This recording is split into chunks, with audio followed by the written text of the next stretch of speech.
the knowledge and the education are the base of any civilization. I mean, let me take you to some past examples. We'll go back to 2,000 years back. I mean, you take the church who ruled the community. Now the church started ruling the community because they managed to hold the knowledge with them, and because of the knowledge was with the church, they managed to rule the community. Then, I mean, later with time, there were few individuals who came out from that particular ruling environment, and they started searching the knowledge, like Socrates, Plato. I mean, they went beyond the proximity, and they started searching the knowledge. And finally, I mean, they came to the public, because that was the era where they don't have proper communication channels. So they came to the public. Even they went to the street, and the people gathered on the street, and they were listening to these big heroes at that time. So that is the time where this particular the church rule started going down.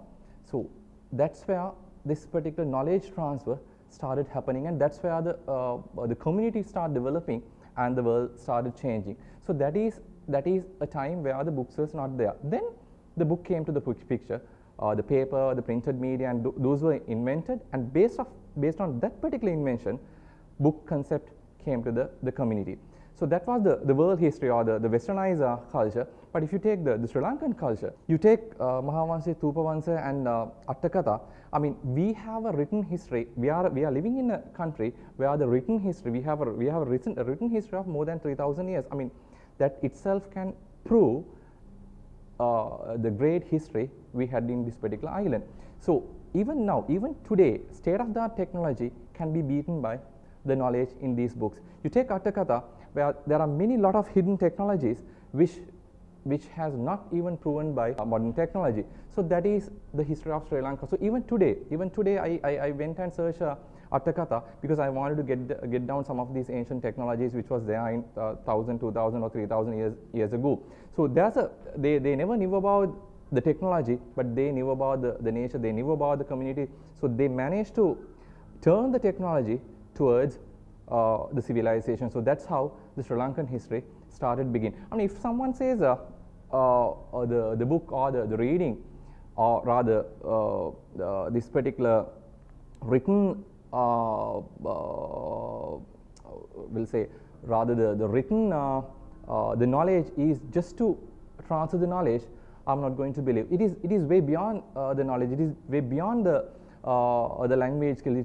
It's way beyond passing the technology, because it managed to keep the community as a single unit, and it managed to transfer the strong socio-cultural aspects to the next generation, and beyond that managed to keep the mental strength, the moral strength within the community. So if someone started valuing the knowledge which is there in the books, I'm not going to accept that, because there's a big value, that's a big hidden value of reading and the history, or rather the book history in Sri Lanka, because that gave the real mental satisfaction and the transferring of strong social cultural aspects in the country.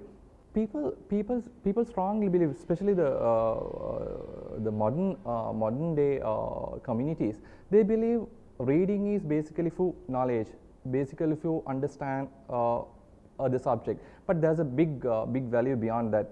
You take as I clearly stated, the social cultural transformation of the social cultural aspects, you will not be able to value. Beyond that, the moral satisfaction which we gain from reading. I mean, let me take one other example from the past. Our ancient forefathers, they knew how to respect a book. They never call a book as a book. They said in Sinhala, "Pot wahanse." I mean, they knew, and they gave the real due respect to a book. I'll take another small example. In the past, Pujabaliya was written in Dabadiniya era by the King second Parakumba, and he, just to prove the value, or just to transfer the value of a book to the community, he kept the book on a tusker, and he managed to take the book all over the country. Beyond that, he had festivals at each and every point, and he managed to transfer one message to the community, that is the value of a book and value of reading. So that is how our ancient kings or throughout the history valued reading, valued keeping books, and valued this keeping knowledge, the written knowledge, and transferring that to the next generation. That was the past. But if you take the Sri Lankan now, the current day politics, I'm very sorry to say, they never value the education. They never value this knowledge transfer. You take the school education system, it is purely based on this content-based education, where you get the content at the very beginning, and you learn the content. The teacher will come to the class and they will deliver the same content, and that content will be tested at the exam, and finally they will be climbing from grade 1 to grade 13, even at the university level, and they are going to the industry. So the politicians, what exactly they want is a slavery nation. More than the poor uneducated slaves, they need to have, they value the professional slaves. When I say professional slaves, they know the value of education. No doubt they know the value of the education. They know without these professionals, they can't run the country. So, but beyond that, they want to keep the hold of all these professionals. For that, they will give the content, they will test the content, and they will test you, they will test your knowledge, but they will not let you to learn the community, they will not let you to learn the society, they will not let you to build up your personality. So that is where the professionals are lagging today. So that particular truth has to be understood by the people who are coming to our university, especially because we are the cream of the country. So we are the people who should go beyond our territory and start developing this particular country.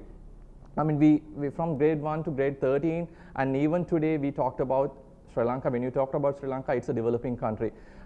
We never knew a day.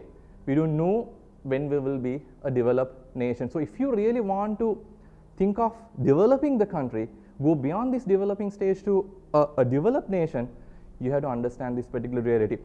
Let me take another single fact from the recent past. You take Jaffna Library.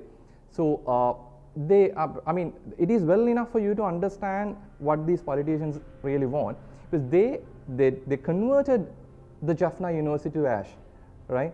And because of that particular single incident, the entire country, the whole country, was at a standstill for more than 30 years. Even today we are suffering because of that particular simple incident. They knew the value of education, they knew the value of a library, and they burn it, and finally we still suffer. And there's one simple community, a subculture, who enjoy the benefit of that disaster. So that itself is well enough for you to understand the value of reading. If anybody think it is just to get the knowledge, I'm sorry, I'm not going to accept that. If that is to get do a coursework, if that is to do an assignment, if that is to say sit for the exam, sorry, forget it, don't go to the library. But if you really want to be a real human beyond your what you have, I think definitely you have to go to the library. You take the university. The universities are basically, people believe that is to give the degree, that is to convert you to a degree holder, but that is not the real expectation of a university.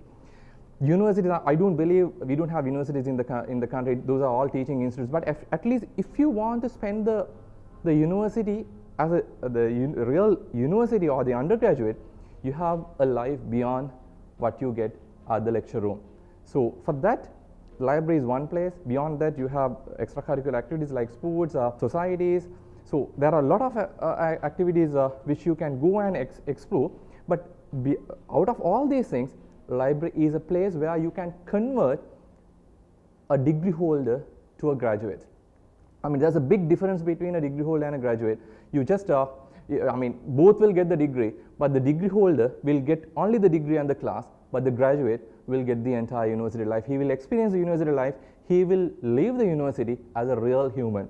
So if anybody wishes to be a real graduate, I think the library and reading, if you're going to refer the library, if you are going to get the maximum out of the library, if you are going to get the maximum out of reading, I'm very sure you will be able to be a human, be a graduate with humanity, and that will definitely change the world, change the country, and that will take the developing country to the developed stage.